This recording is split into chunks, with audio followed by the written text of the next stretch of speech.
वायु, विंड और एयर से कहते हैं। ठीक है, तो स्टार्ट करते हैं वीडियो को। पहले हम लोग जान लेते हैं कि वायु की परिभाषा क्या है।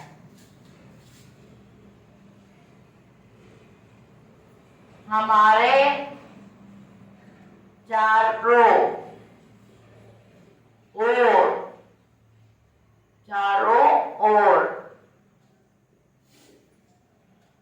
हमारे चारों ओर, इसमें हमारे चारों ओर ये पर्यावरण की तरह नहीं है जो इसे हम लोग खाली स्थान कह सकते हैं। वायु जो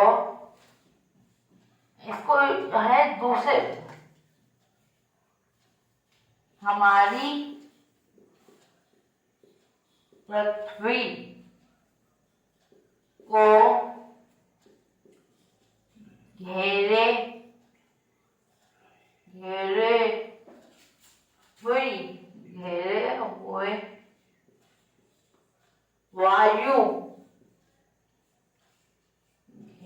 हुए वायु की चादर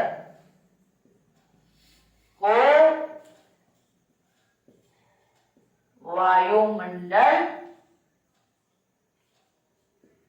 वायुमंडल कहते हैं।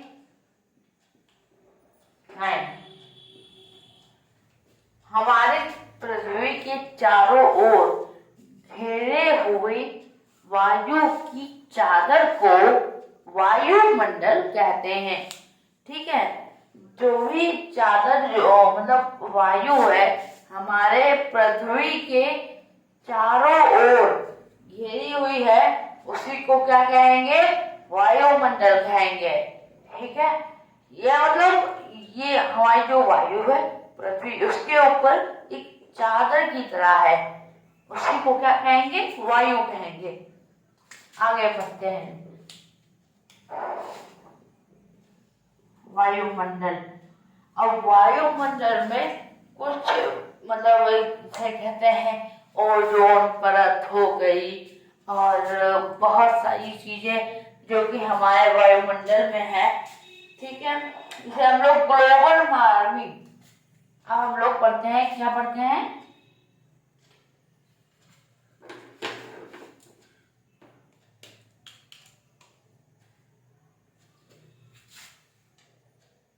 Global warming, global warming, global warming जो भूमि तापन, भूमंडल, ग्लोबल वार्मिंग से कहते हैं। ठीक है, इसको पढ़ते हैं हम लोग। देखिए, हमारे पृथ्वी में जब कार्बन डाइऑक्साइड की मात्रा ज्यादा होने लगती है तो क्या होता है? ग्रीन हाउस जो है उत्पन्न हो जाता है, जिसमें पृथ्वी का जो ताप है, टेम्परेचर है, वो बहुत ज्यादा हो जाता है। ठीक है, उस मतलब इतना ज्यादा कि तो टेम्परेचर थोड़ा बढ़ने लगता है, बर्फ पिघलने लगता है, ग्लेशियर्स पिघलने लगते हैं। इसी को क्या कहते हैं? ग्लोबल वार्मिंग कहते हैं। ठीक है, क्या कहते हैं? भूमंडलीय तापन भी इसको हिंदी में हम लिख लेते हैं, भूमंडलीय तापन, भूमंडलीय तापन जिसे कहते हैं। तो इसकी एक परिभाषा, जब CO2 कार्बन डाइऑक्साइड की मात्रा ज्यादा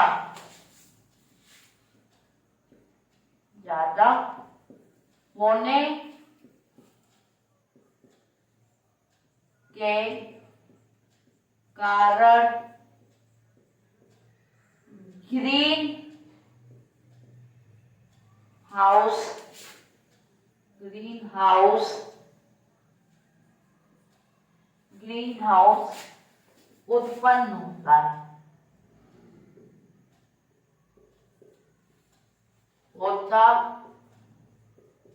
है जिसके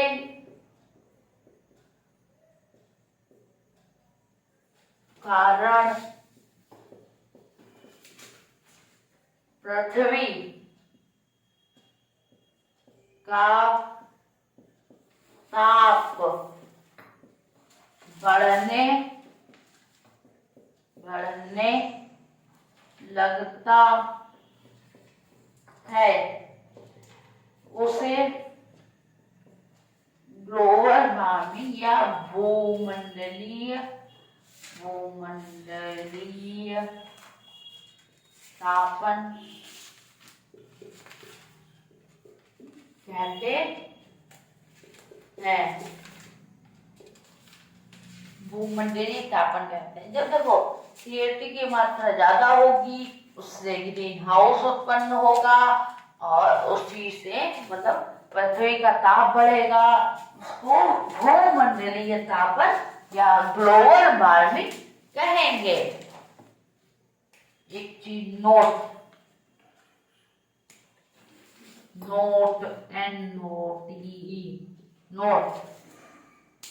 नोट में क्या, CO2 को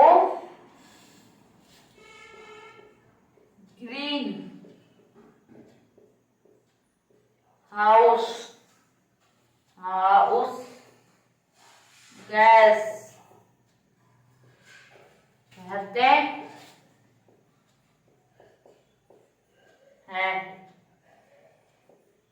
CO2 को ग्रीन हाउस गैस की इंग्लिश क्या होगी? ग्रीन का ग्रीन, हाउस का हाउस और गैस का तो गैस, ये हो जाएगी उसकी इंग्लिश। CO2 को ग्रीन हाउस गैस भी कहते हैं। अब पढ़ते हैं इसके आगे वायुमंडल का संघटन। क्या पढ़ते हैं? इसी के आगे पढ़ते हैं, इसको रख कर पहले।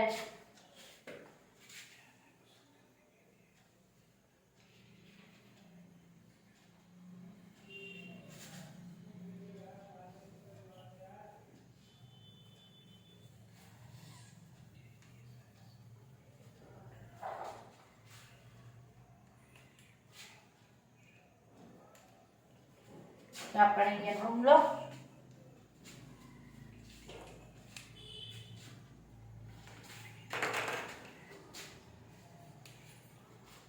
वायु मंडल का संघटन। वायुमंडल का संघटन ये पढ़ेंगे, संघटन। अब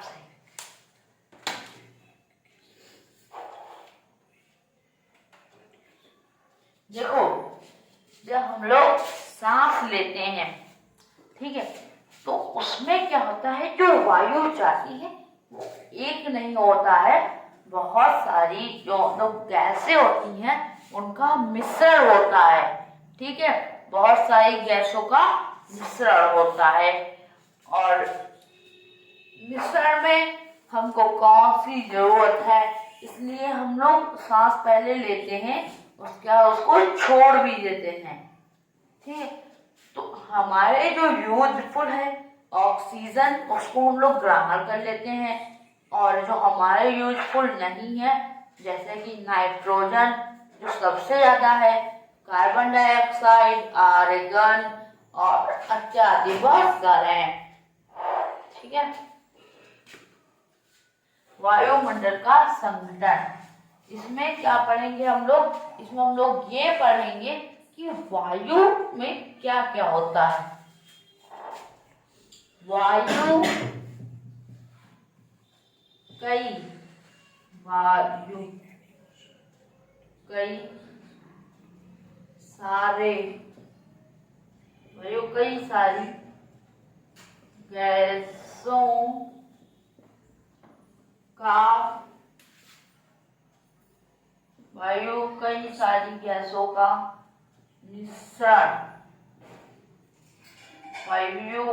सारी गैसों का मिश्रण होता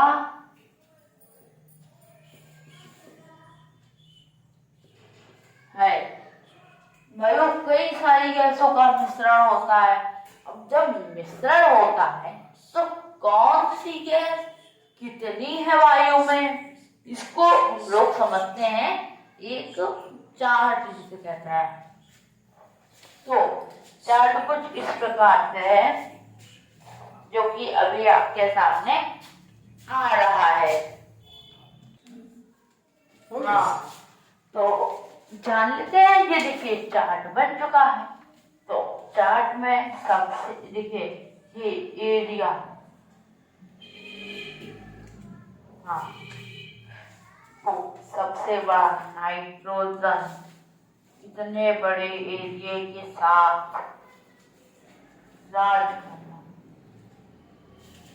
पहले हम लोग ग्राफ के बारे में ये सबसे बड़ा नाइट्रोजन है, ठीक है। ग्राफ को देख लेते हैं एक एक करके, सबको अलग लिख लेते हैं। देख लेते हैं ग्राफ को एक एक करके। पहला है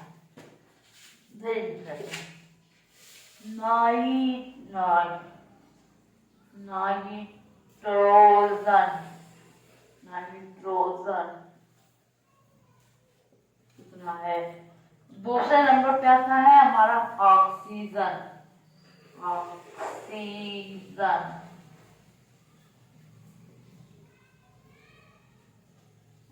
नाइट्रोजन and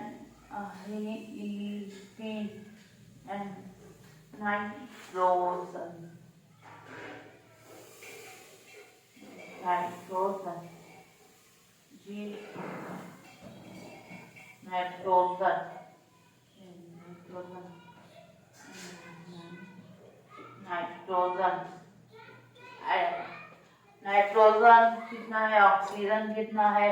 तीसरे नंबर पे हमारा आ जाता है कार्बन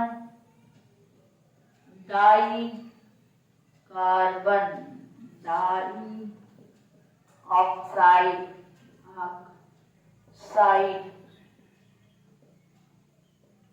चौथे नंबर पे हमारा आ जाता है आर्गन। पांचवें नंबर पे आ जाता है अन्य सभी।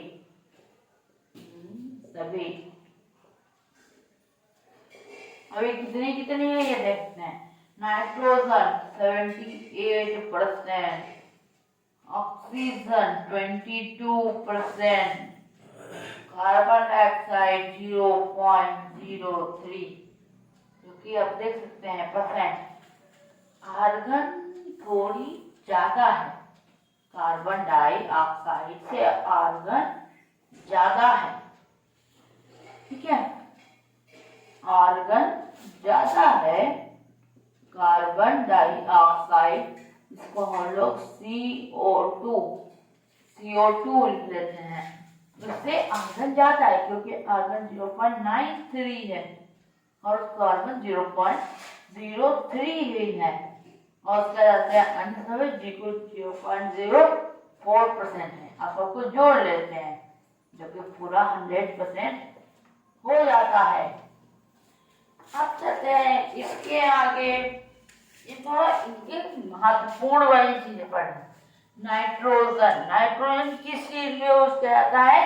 पौधे जो हैं वो इनसे खाना बनाते हैं अपना, इनको ग्रहण करके। ऑक्सीजन वो तो हम लोगों का यूजफुल है, आर्गन ये भी यूजफुल है, और CO2 जो तो ग्रीन हाउस गैस करता है और पृथ्वी का टेम्परेचर मेंटेन करता है, ये और ऑक्सीजन दोनों, और अन्य सभी में तो आ ही जाएंगे बहुत सारे। अब चलते हैं इसके आगे और चीजें को पढ़ाने के लिए। तो बस आज के लिए बस इतना ही। Thank you for watching. अब मिलते हैं आपको नेक्स्ट वीडियो में। Bye bye. अगर ये वीडियो आपको अच्छा लगे तो लाइक और सब्सक्राइब जरूर कर दीजिएगा।